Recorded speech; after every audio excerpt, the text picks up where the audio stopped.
성도 여러분 안녕하세요. 네, 반갑습니다. 봉두리교회 앱 온라인으로 또 예배에 함께 참여하시는 분들도 있을 거라고 생각을 합니다. 그분들도 모두 환영하고 또 오늘 하루 온전히 하나님과 동행하는 기쁜 하루가 되기를, 또 거룩하고 복된 하루가 되기를 간절히 바랍니다. 요즘 코로나19가 조금은 잦아드는 것 같지만 그래도 여전히 우리를 위협하고 또 우리를 두렵게 하고 있습니다.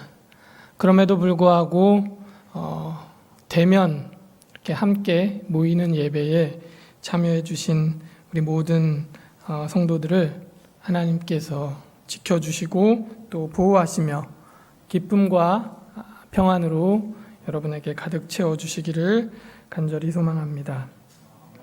오늘 함께 우리가 나눌 말씀은 마태복음 15장 32절부터 39절의 말씀으로 칠병이어의 기적이라는 제목으로 함께 말씀을 살펴보겠습니다. 마태복음 15장 32절부터 39절의 말씀을 우리 함께 읽겠습니다. 예수께서 시작. 예수께서 제자들을 불러 이르시되 내가 무리를 불쌍히 여기노라. 그들이 나와 함께 있은지 이미 사흘임에 먹을 것이 없도다. 길에서 기진할까 하여 굶겨 보내지 못하겠노라. 제자들이 이르되 광야에 있어 우리가 어디서 이런 무리가 배부를 만큼 떡을 얻으리이까? 예수께서 이르시되 너희에게 떡이 몇 개나 있느냐? 이르되 7개와 작은 생선 2마리가 있나이다 하거늘, 예수께서 무리에게 명하사 땅에 앉게 하시고 떡 7개와 그 생선을 가지사 축사하시고 떼어 제자들에게 주시니, 제자들이 무리에게 주매 다 배불리 먹고 남은 조각을 7 광주리에 차게 거두었으며 먹은 자는 여자와 어린이 외에 4,000명이었더라. 네. 여러분, 오병이어의 기적을 잘 알고 계시죠? 오병이어의 기적을 아마 많이 들어보셨을 겁니다. 아이부터 어른에 이르기까지 성경을 아는 사람이라면 이 오병이어의 이적에 대해 모르는 사람이 거의 없을 것 같아요. 어려서 성경학교에서도 굉장히 많이 들었을 거고요. 또 많은 목사님들이 이 오병이어의 이적을 가지고 설교를 합니다. 저도 이 오병이어의 이야기를 설교로 한 적이 있습니다. 여러분, 이 오병이어의 이적이 뭔가요? 떡 몇 개요? 네, 5개와 그리고 물고기 몇 마리? 네, 물고기 2마리. 떡 5개와 물고기 2마리로 예수님께서 5,000명을 먹이신 아주 기적과 같은, 기적의 사건을 일컫는 그러한 표현이 바로 오병이어의 기적입니다. 그런데 오늘 우리가 함께 살펴본 본문의 말씀을 보니까 뭐예요? 떡 5개가 아니고 몇 개입니까? 7개. 그리고 물고기는 몇 마리예요? 2마리가 아닙니다. 2마리. 이 2마리는 2마리가 넘을 수도 있고 2마리일 수도 있는 그러한 좀 넉넉한 표현이죠. 이게 어떻게 된 걸까요? 우리가 오병이어는 많이 알고 있는데 물고기 7개, 떡 7개와 작은 생선 2마리. 제가 한번 질문을 드려볼게요. 여러분들이 다 알고 계신데 제가 질문을 드려서 혹 여러분들이 헛갈리실지도 모르겠어요. 자, 1번. 제가 하는 질문에 여러분 맞다고 생각하시면 손을 드시면 됩니다. 자, 1번. 우리가 일반적으로 너무 잘 알고 있는 이 오병이어의 기적과 오늘 본문의 사건은 같은 사건이다. 한번 손 들어보세요. 없으신가요? 자, 그럼 두 번째. 아니다. 이 오병이어의 사건과 오늘 본문의 사건은 전혀 완전 별개의 사건이다. 손 들어보세요. 뭐예요? 3번은 없습니다. 뭐죠? 이상합니다. 오병이어의 기적에 비해서 오늘 본문에 나오는 이 칠병이어, 정확하게는 이어는 아니고 두서말이라고 돼 있는데, 이 칠병이어의 기적에 대해서 아시는 분들이 그렇게 많은 것 같지는 않아요.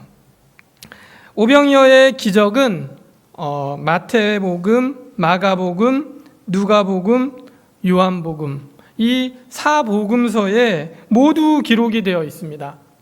그런 반면에 이 칠병이어의 기적은 마태복음과 마가복음에만 기록이 되어 있어요. 그래서 칠병이어의 기적을 오병이어의 기적과 동일한 사건으로, 같은 사건으로 이해하고 또 그렇게 생각하시는 분들이 많은 것 같아요. 그래서 이 성경을 공부하는 사람들도, 성경을 연구하는 성경학자들도 이 두 이적에 대해서 서로 의견이 다릅니다. 어떤 학자들은 마태복음 15장과 마가복음 8장에 나오는 이 칠병이어의 기록이 사실은 5,000명을 먹이신 오병이어의 기록을 단순하게 변형을 시켜서 기록해 놓은 것일 뿐이고, 실제로는 이 두 사건이 모두 같은 사건이다라고 그렇게 주장하고 또 생각하는 성경학자들이 있습니다. 다시 말하면 이 오병이어의 기사가, 그리고 칠병이어의 기사가 역사적으로는 실제적으로 같은 사건이지만 어떤 신학적인 또 교훈을 주기 위한 목적으로서 좀 변형시켜서 반복해서 기록해 놓았다라고 그렇게 생각하고 주장하는 것입니다. 여러분 생각은 어떠신가요? 네. 그래서 이 두 기사의, 오병이어의 기사와 그리고 칠병이어의 이 기사의 내용을 비교를 해보면 사실 굉장히 이러한 주장이 설득력 있게 들릴 만큼 유사한 점들이 많이 있습니다. 먼저 두 기적이 모두 어디에서 일어났습니까? 광야에서 일어났어요. 그리고 또 두 기적 모두가 다 뭐에 관한 이야기예요? 떡과 물고기에 관한 이야기입니다. 그리고 두 기적 모두 다 그 떡과 물고기를 누가? 예수님께서 축사하시고 떼어서 나누어 주었다라고 하는 내용이 같아요. 그리고 또 사람들이 많았기 때문에 그 분배하는 일들을 누가요? 예수님의 제자들이 했다라고 하는 이야기. 그리고 이 기적의 말미에는 둘 다 예수님께서 배를 타고 다른 곳으로 가셨다라고 하는 기록이 있어요. 그래서 이 오병이어의 이적과 칠병이어의 이적을 동일한 사건으로 보는 시각들이 많이 존재합니다. 그런데 또 한편으로는 이 사건에 분명한 차이점이 있습니다. 그게 뭘까요, 여러분? 자, 제가 이렇게 좀 정리를 해봤는데요. 무엇보다 이 두 사건이, 오병이어의 사건과 그리고 칠병이어의 사건이 전혀 다른 별개의 사건임을 입증해주는 아주 결정적인 차이점들이 발견이 됩니다. 그것은 여러분들이 화면에서 보시는 것처럼 기적이 행해진 장소가 오병이어는 어디예요? 갈릴리 북동쪽 해안이고, 그리고 칠병이어는 갈릴리 남동쪽 해안이라고 하는 것입니다. 그리고 두 번째 차이점은 그 기적이 일어난 계절의 차이인데요. 오병이어의 기록을 보면 푸른 잔디라고 하는 그러한 기록이 있어요. 그러면 이게 언제일까요? 적어도 따뜻한 계절이겠죠. 그런데 칠병이어에는 그러한 언급이 없습니다. 분명한 차이점이죠. 그리고 무엇보다 기적에 사용된 떡과 물고기의 개수가 달라요. 그리고 그 물고기와 떡을 먹은 사람들이 숫자가 다르고요. 그리고 먹고 남은 먹고 남은 것들을 보관한 그러한 양이 또 다릅니다. 12바구니와 7광주리가 다릅니다. 그리고 무엇보다도 가장 중요한 이 두 사건이 별개의 사건이다라고 할 수 있는 가장 중요한, 우리가 소위 방송에서도 말하는데요. 뭐라 그러죠? 스모킹 건이라고 하죠. 그 가장 큰 차이점이 뭐냐면 두 개의 이적을 별개로 볼 수 있는, 그렇게 보아야만 하는 가장 큰 이유는 바로 예수님의 말씀에 있다고 하는 것입니다. 마태복음 16장 8절부터 10절의 말씀을 한번 읽어보겠습니다. 예수께서 아시고 이르시되 믿음이 작은 자들아 어찌 떡이 없으므로 서로 논의하느냐. 너희가 아직도 깨닫지 못하느냐. 떡 5개로 5,000명을 먹이고 주운 것이 몇 바구니며 떡 7개로 4,000명을 먹이고 주운 것이 몇 광주리였는지를 기억하지 못하느냐. 네.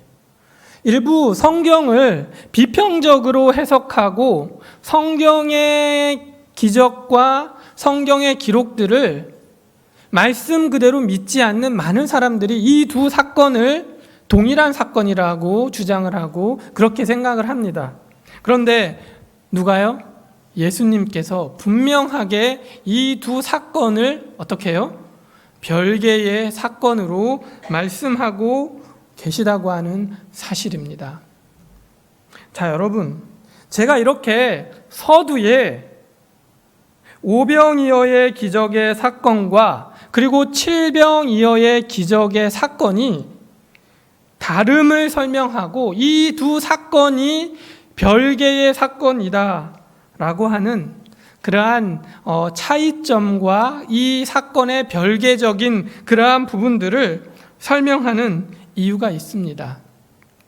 그것은 뭐냐면 이 두 사건이 동일한 사건일 때와 그리고 별개의 사건일 때에 성경이 주는 메시지와 그리고 그 교훈이 전혀 다르다고 하는 사실입니다. 떡 5개와 그리고 7개가 얼마나 큰 차이가 있겠어? 물고기가 2마리면 어떻고 그리고 두어 마리면 어때? 라고 우리는 생각할 수도 있을지 모르겠습니다. 오병이어의 기적과 또 비슷하기도 하고 또 다르기도 한 이 칠병이어의 기적은 우리에게 과연 어떤 다른 메시지를 전하고 있을까요? 또 우리는 이 칠병이어의 기적을 통해 어떤 교훈을 배워야 할까요? 우리가 우선 이 두 개의 이적이 별개의 각각의 사건이라면 어떤 일이 일어납니까, 여러분? 적어도 제가 이따가 다시 말씀을 드리겠지만 적어도 누구는요? 예수님의 제자들은 동일한 혹은 유사한 형태의 이적을 몇 번 경험한 겁니까? 2번 경험한 게 됩니다. 네. 우리 아버님께서 이따가 제가 해야 할 말씀을 미리 하셨습니다. 어쨌든 감사합니다. 우리 아버님이 성경을 깊이 연구하시고 또 생각이 아주 깊으신 것 같아요. 적어도 유사한 동일한 형태의 기적을 2번 체험했다고 하는 사실입니다. 그러한 전제가 생깁니다. 그런데 동일한 상황에서 예수님의 제자들의 반응과 그리고 태도는 어떠했나요, 여러분? 그들의 대처는, 문제를 겪을 때의 대처는 어떠했나요? 이제 우리가 하나씩 좀 살펴보도록 하겠습니다. 자, 이제 다시 본문 32절로 돌아가서 말씀을 한번 살펴보겠습니다. 네. 예수께서 제자들을 불러 이르시되 내가 무리를 불쌍히 여기노라. 그들이 나와 함께 있은지 이미 사흘임에 먹을 것이 없도다. 길에서 기진할까 하여 굶겨 보내지 못하겠노라. 네, 감사합니다. 오늘 본문의 말씀을 보면 세 부류의 사람들이 등장합니다. 어떤 사람들이죠, 여러분? 첫 번째는 큰 무리라고 표현된 그냥 일반적으로 예수님의 말씀을 듣기 위해 나온 그러한 사람들이 있습니다. 그리고 또 누가 나옵니까? 예수님이 있습니다. 그리고 또 누가 있을까요? 예수님의 제자들이 나옵니다. 오늘 저는 이 세 부류의 사람들을 살펴보고 그들의 믿음과 또 신앙의 태도들을 우리가 한번 생각해 보면서 오늘 우리에게 주시는 교훈과 기별들을 함께 나누고자 합니다. 오늘 첫 번째 우리가 살펴볼 사람은 바로 예수님의 말씀을 듣기 위해 나왔던 사람들입니다. 우리가 성경의 기록들을 통해 이 사람들에 관해서 얻을 수 있는 그러한 정보들을, 좀 디테일한 정보들을 모아보면 마태복음 15장에는 이 사람들에 대해서 단순하게 큰 무리들이라고 기록하고 있는데 이 동일한 사건을 기록하고 있는 병행 구절인 마가복음 8장에는 뭐예요? 그 중에는 멀리서 온 사람들도 있다라고 좀 더 세부적인 정보를 추가해주고 있습니다. 멀리서 온 사람들. 그리고 이 사람들은 사흘간, 며칠 동안이요? 사흘간 광야에 머무르면서 예수님과 함께 있었다고 하는 사실을 우리에게 보여주고 있습니다. 예, 그렇습니다. 이 사람들은 광야에서 사흘 동안 예수님과 함께 있었고 심지어 그들 중에는 멀리서 온 사람들도 있었습니다. 사실 이 현장에 있었던 거의 대부분의 사람들이 누가 아니고 유대인이 아니고 누구요? 이방인들이었습니다. 오병이어의 기적의 그 현장에는 대부분 누가 있었을까요? 유대인들이 있었습니다. 그러나 칠병이어의 기적에는 유대인들이 아닌 대부분의 사람들이 바로 이방인들이었습니다. 그리고 여기서 멀리서 온 사람들이라고 하는 이 멀리는 어디일까요? 두로와 시돈이라고 하는 그러한 지역입니다. 꽤 먼 거리예요. 그리고 이 사람들은 아마도 미리 적어도 하루치나 아니면 넉넉 잡아 이틀치 정도는 뭐를? 먹을 것을 준비해 왔던 것으로 보여요. 왜냐하면 여러분 사흘 동안 아무것도 먹지 않고 버틴다는 게 쉽지 않은 일이거든요. 그래서 이 사람들은 이미 뭐예요? 예수님의 말씀을 들으러 올 때부터 장기간의 어떤 체류를 염두에 두고 그들이 먹을 것과 여러 가지 것들을 준비해 왔다고 하는 사실을 성경은 이야기하고 있는 것입니다. 자, 시대의 소망에 보면 당시에 이 상황에 대해서 좀 더 구체적으로 묘사를 해주고 있습니다. 예수께서 산에 오르시자 무리들이 그에게 몰려들었다. 그들은 아픈 자와 불구자들을 데리고 와서 그들을 예수의 발 아래 놓았다. 예수께서 그들을 모두 고쳐주셨다. 그들은 이방인이었지만 이스라엘의 하나님께 찬송을 드렸다. 그들은 3일 동안 계속 구주 곁에 모여 밤에는 노천에서 자면서까지 종일토록 그리스도의 말씀을 듣고 그의 하시는 일을 보고자 열망하였다. 예. 여러분 생각해 보십시오. 이 이방인들이, 유대인의 멸시를 받는 이방인들이 예수님의 말씀이 얼마나 좋았으면, 그 말씀을 얼마나 듣고 싶었으면, 그리고 그분이 하시는 일을 그들 얼마나 보고 싶었으면 그들이 집에서 나와서 노숙까지 하면서, 그것도 사흘간이나 광야에 있었을 수 있을까요?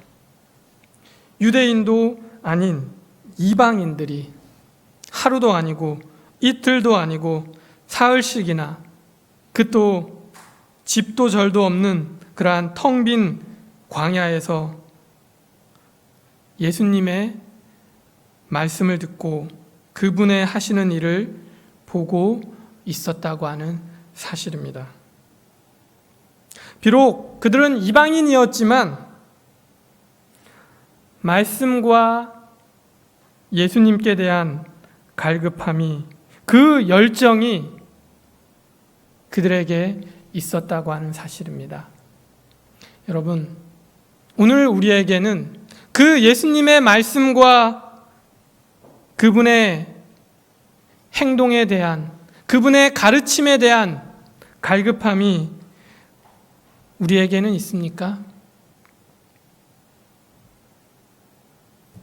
여러분, 이 사진이 뭔지 아세요?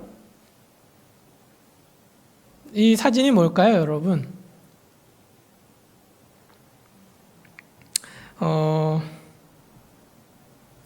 여름 장막 부흥의 사진이에요. 여러분, 코로나가 아니었다면 지금은 무슨 시즌이에요, 우리가?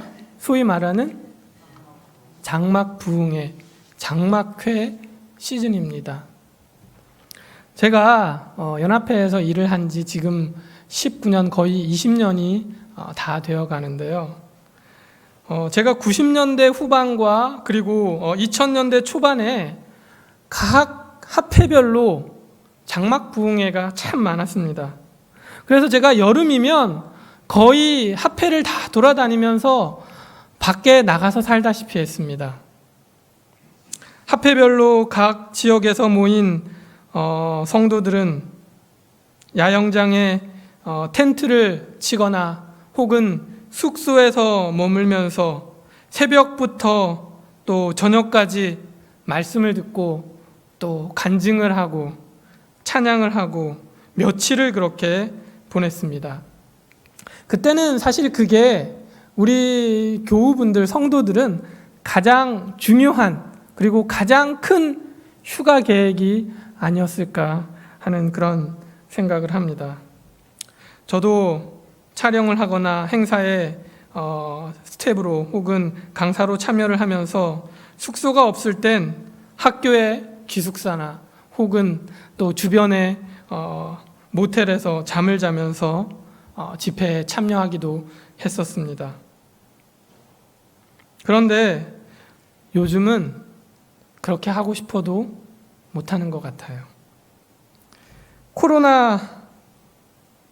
코로나가 아니어도 이제 이러한 장막 부흥회는 우리가 다시 열기도 쉽지 않고 또 참여하기도 쉽지 않은 그러한 상황이 된 것 같습니다.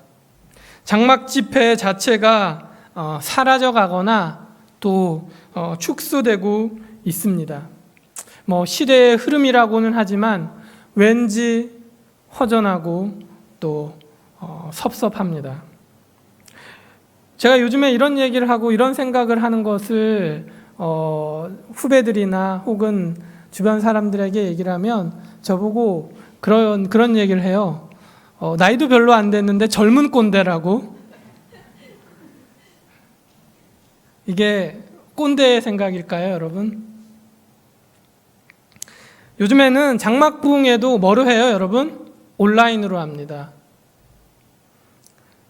얼마 전에 영남합회와 충청합회 그리고 호남합회가 장막 부흥회를 온라인으로 또 유튜브로 했습니다. 많은 분들이 말씀을 듣고 또 그 말씀에 댓글을 남기거나 또 여러 가지 반응들을 보였습니다. 우리가 이 코로나19라고 하는 감염병 사태에서 우리의 안전과 또 이웃과 나라의 어떤 정부 정책에 협조하는 차원에서 불가피하게 온라인으로 해야 할 때가 분명히 있습니다. 우리 교회도 예배를 실시간으로 지금도 아마 온라인으로 송출을 하고 있을 거예요. 이제는 예배도 스마트폰으로 또 TV 앞에서 예배를 드리는 그러한 시대입니다. 저는 이런 방식이 잘못됐다거나 혹은 문제가 있다는 얘기가 아닙니다. 신학적으로 또 현실적으로 합당한 방법이에요. 그러나 가능하면 우리가 가급적이면 교회에 나와서 함께 예배를 드려주시기를 간절히 바랍니다. 우리가 예배는 단순히 찬미가를 부르고 또 설교를 듣고 보는 그 이상의 우리의 전적인 헌신을 드려야 하는, 또 우리의 마음을 담아 드려야 하는 그러한 것이어야 할 줄로 믿습니다. 예배는 보는 것이 아니고 드리는 것이어야 할 줄로 믿습니다. 때로는 우리가 편리와 또 편의를 넘어 신령과 진정으로 주님 앞에 예배하는 우리 모든 성도들이 되시기를 간절히 바랍니다. 오늘 본문에 나오는 큰 무리들, 그들은 이방인이었습니다. 그리고 비록 그들은 진정한 말씀을 모르고 단순히 예수님의 어떤 이적만을 기대하며 그분을 쫓아다니는 사람들이었을지 모릅니다. 또 도중에 하루나 이틀이 지나서 돌아간 사람들도 있을지도 모르겠습니다. 그렇지만 여러분, 사흘 동안 끝까지 남아있던 이 사람들은, 예수님과 함께 있던 사람들은 기적을 체험했습니다. 그리고 이 사람들은 나중에 자기네 마을이나 집으로 돌아가 이 엄청난 기적을 목격한 증인으로서 예수님을 전하고 또 그분의 말씀을 전파하며 이방인의 교회를 구성하는 아주 중요한 그러한 증인의 역할을 했다고 하는 사실을 여러분 기억하게 되시기를 간절히 바랍니다. 성도 여러분, 오늘 우리 교회에도 저와 여러분에게도 이런 말씀처럼 예수께 대한 열심이 그리고 갈급함이 회복되기를 간절히 소망합니다. 오직 예수와 말씀에 대한 갈급함이 배고픔도 또 추위도 불편함도 극복하게 하는, 그리하여 우리 예수님의 기적을 우리가 직접 또 경험하고 체험하고 목격하여 증언하는 저와 여러분이 되시기를 간절히 바랍니다. 영적 사물에 관한 열심이 오늘 우리 교회에 다시 한번 부흥하고 회복되기를 간절히 바랍니다. 오늘 우리가 본문에서 살펴야 할 두 번째 분은 바로 예수님입니다. 여러분 다시 32절의 말씀을 보겠습니다. 예수께서 제자들을 불러 이르시되 내가 무리를 불쌍히 여기노라. 그들이 나와 함께 있은지 이미 사흘임에 먹을 것이 없도다. 길에서 기진할까 하여 굶겨 보내지 못하겠노라. 네, 32절의 말씀을 보면 예수님께서 뭐라고 말씀하셨습니까? 무리를 불쌍히 여기노라라고 말씀하고 계십니다. 예, 여기 32절의 말씀에서 이 무리를 불쌍히 여긴다라고 할 때 이 불쌍히 여기다라고 하는 표현을 성경의 원어로 살펴보면 이런 표현이 있습니다. 불쌍히 여기다, 동정하다. 스플랑크 니조마이라고 하는 헬라어로 기록이 되어 있는데요. 이 단어의 원래의 어근이 어디서 왔냐면 스플랑크논이라고 하는 심장, 마음, 사랑이라고 하는 명사에서 파생이 되었습니다. 그래서 이 말은 다시 말하면 아주 몸속 깊은 곳에서부터, 심장에서부터, 마음에서부터 뭐예요? 깊은 사랑과 긍휼의 마음이 우러나왔다고 하는 사실을 말해주고 있는 것입니다.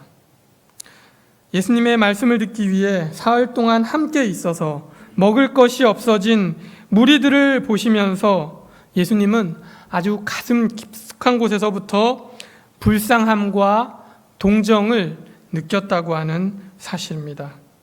무엇보다 배고픔에 지친 무리들이 집으로 돌아가는 길에 기진하여 쓰러질까봐 그냥 돌려보내지 못하시는 그러한 모습이 얼마나 여러분 예수님의 마음을 대변해주고 있습니까? 제가 이 말씀을 보면서 옛날 저희 어머님 생각이 났습니다. 제가 공부를 하고 또 대학에 혼자 자취를 할 때에 가끔씩 제가 외박을 나와서 집에 갔다가 학교로 다시 돌아가는 길이면 어머님은 뭐라도 하나 더 먹이시려고 또 뭐 작은 거 하나라도 더 챙겨주시려고 그렇게 뭘 그렇게 먹이고 싶으셨던지. 실제로 그 당시에 팔레스타인의 지역에는 민족적인 절기나 예를 들면 뭐 유월절이나 그러한 절기들의 혹은 축제 때가 되면 인근 각지에서 많은 사람들이 예루살렘으로 모였습니다. 그런데 그 중에 상당수의 많은 사람들이 또 멀고 긴 그러한 여행을 해서 기진하거나 심하면 여행 중에 객사를 했다는 그러한 기록들도 역사적으로 남아 있습니다.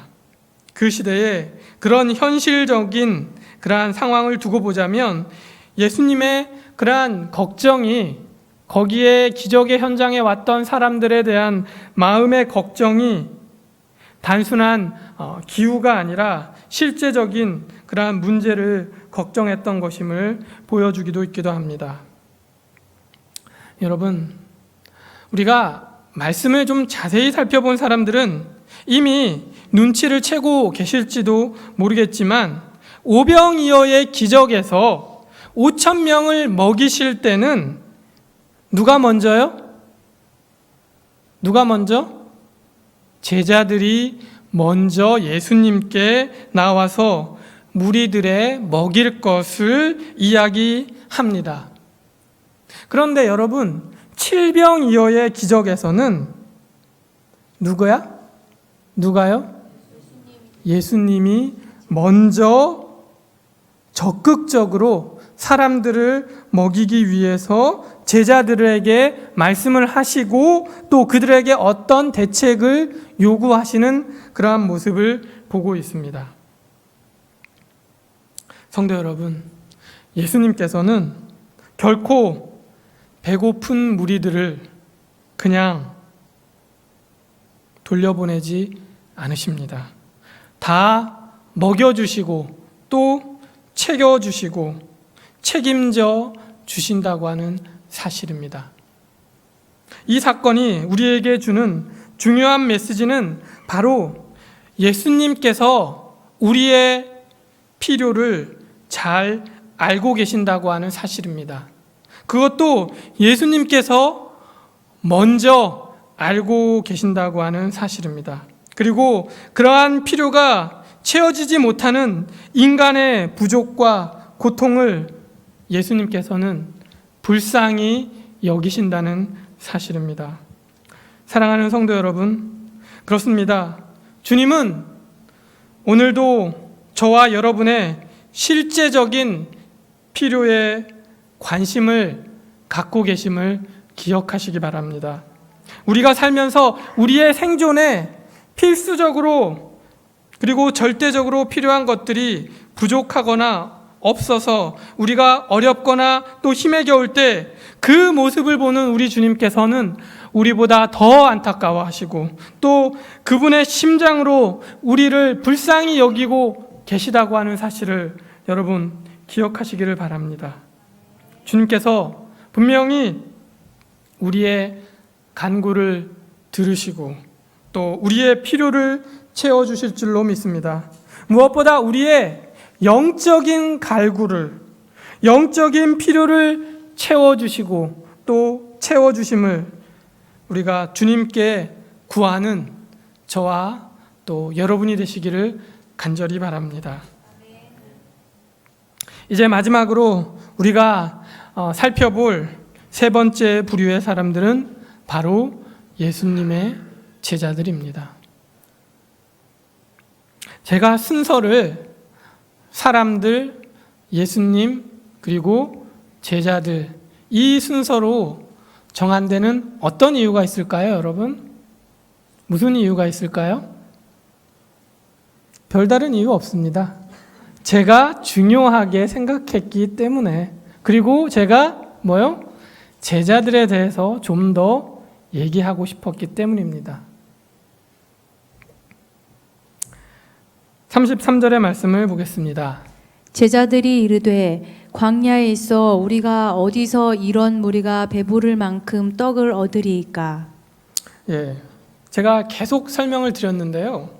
저는 오늘 본문을 읽으면서 좀 이해하기 어려운 부분이 있었습니다. 바로 33절에 나오는 제자들의 반응입니다. 제자들이 이르되 광야에 있어 우리가 어디서 이런 무리가 배부를 만큼 떡을 얻으리이까? 예수님께서 모인 무리들을 불쌍히 여기시고 또 그들에게 뭔가를 먹여야 하겠다고 제자들에게 말씀하셨을 때 제자들의 반응은 아니 어떻게 이런 광야에서 이 많은 무리들을 먹일 떡을 구할 수 있겠느냐라는 그러한 반응이었습니다. 제가 서론에서 말씀드린 것처럼 이 7병2호의 기적은 5병2호의 기적과 완전히 별개의 사건이죠. 두 번째 기적이 일어난 것입니다.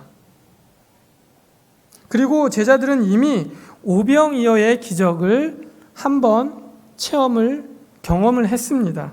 그리고 자기들이 그 떡을 사람들에게 나누어 준 적이 있습니다.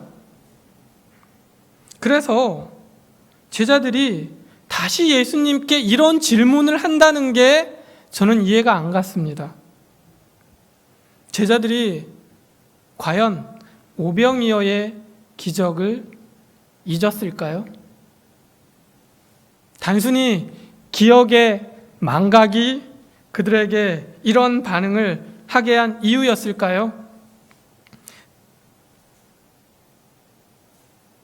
그 기적이 일어난 지가 몇 년도 아니고 또 길게 잡아도 서너 달이 되지 않는 그러한 시간에 그들은 어떻게 이 일을 잊을 수가 있었을까요? 물론 우리가 사람은 정말 어제 일도 잘 기억을 못하는 경우가 있을 수가 있어요. 워낙 우리 인간은 연약한 존재이기 때문에 잊는 것이 습관이 되거나 반복적으로 우리의 삶에 나타날 수도 있습니다. 우리도 동일한 실수와 잘못들을 그리고 불신을 반복하는 연약한 존재라고 하는 사실을 우리가 인정해야 합니다. 그러나 여러분, 제자들의 경우에는 이 이적을 잊어버린 것 말고 또 다른 어떤 근본적인 이유가 있었다고 하는 사실입니다. 여러분, 오병이어의 이적이 일어났던 당시의 상황을 제가 다시 한번 정리를 해드리겠습니다. 한번 떠올려 보십시오. 오병이어의 기적은 제가 아까 그 떡을 먹은 사람들이 대부분 누구라고 했죠? 유대인이라고 했습니다. 그리고 누가 먼저 예수님께 먹을 것을 요청을 했습니까? 제자들이 먼저 예수님께 나왔습니다. 그런데 여러분, 칠병이어는 어땠어요? 칠병이어의 떡을 먹은 사람들은 어떤 사람들입니까? 이방인들입니다. 그리고 그 이방인들을 먹이기 위해서 그들을 걱정하고 염려하면서 누가 먼저 먹을 것을 이야기했습니까? 예수님이 이야기했습니다.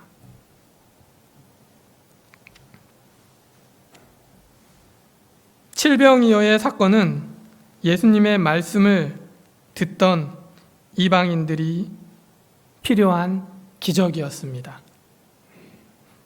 그리고 그 배고픈 무리들을 챙긴 사람은 예수님의 제자들이 아니라 예수님이셨습니다. 사흘이 되도록 예수님의 제자들은 아무런 걱정을 안 했다고 하는 사실이에요. 여러분, 이 차이를 어떻게 생각하십니까? 그냥 단순한 차이일까요? 어떤 문제가 있었을까요? 시대의 소망에 있는 말씀을 읽어보겠습니다. 3일이 다 하였을 때 그들의 양식은 떨어졌다. 예수께서는 그들을 배고픈 채로 보내고 싶지 않으셨으므로 제자들을 불러 무리에게 먹을 것을 주라고 하셨다. 제자들은 다시 저희의 불신을 나타냈다. 그들은 벳세다에서 그들의 적은 소유가 그리스도께서 축사하심으로 무리들을 어떻게 능히 먹이실 수 있었던가를 보았으면서도 그들은 배고픈 무리를 위하여 식물을 누리실 수 있는 예수의 능력을 믿고 그들이 가진 모든 것을 갖다 드리지 않았다. 예수께서 벳세다에서 먹이신 무리는 유대인이었는데 이 무리는 이방인과 이교도들이었다. 제자들의 마음속에는 유대인적 편견이 아직도 강하게 남아 있었다. 그들은 예수께 이 광야에서 어디서 떡을 얻어 이 사람들로 배부르게 할 수 있으리까? 라고 대답하였다. 네. 사실 제자들의 마음속에는 아직도 여전히 이방인에 대한 편견과 차별이 강하게 자리 잡고 있었습니다. 그래서 그들이 이방인의 배고픔과 공궁을 생각할 여유와 배려가 없었던 것입니다. 왜냐하면 자신들이 유대인이었기 때문에 유대인을 위해서는 불쌍한 마음을 가지고 먼저 챙기고 예수님께 그들의 필요를 위해 문제 해결을 위해 나설 마음이 있었지만 누구에 대해서는 이방인에 대해서는 이교도들에 대해서는 나와 다른 사람들에 대해서는 그들을 위해서는 자비를 베풀 마음도 예수님의 능력을 구할 마음도 문제 해결에 대한 관심조차 없었던 것입니다. 성도 여러분, 사실 이 칠병이어의 기적에서 바로 이 지점이 가장 중요한 그러한 부분이라고 생각합니다. 마태와 마가가 특별히 이 칠병이어의 이적을 오병이어의 기적과 유사하지만 별도의 기록으로 성경에 기록했던 이유가 바로 이것 때문인 것입니다. 제자들의 뿌리 깊은 편견과 차별, 그리고 그들만의 선민의식,